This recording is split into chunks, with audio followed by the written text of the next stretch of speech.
एक स्कूटी जुगे दुई जन युवक गंजेई चालाण करने नहीं जाउथिले। तेबे पेट्रोलिंग करुथबा मालकानगिरी जिल्लार एमवी 79 थाना पुलिस सेमानकु संदेह करी स्कूटी को अटकाई थिले। आउ जांच करिबा परे सेथिरु 22 किलो गंजेई मिलिथिला।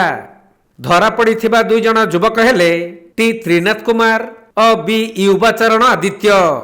उभय तेलंगाना राज्यर खम्मम जिल्लार बोली जना पड़िथिबा बेले 1,50,000 टंकार गंजेई सहित व्यवहृत स्कूटी को मध्य पुलिस जबत करिछि। तेबे पुलिस सही दुई युवकंकु पचरा उचरा करिबा परे सेमाने रुचकर तथ्य पुलिस को दैछंती। दुई युवक निजर गर्लफ्रेंड को जन्मदिन रे आईफोन गिफ्ट देबा पई टंका जुगाड़ करिबा चक्कर रे गंजेई चालाण करुथबा सूचना दैछंती।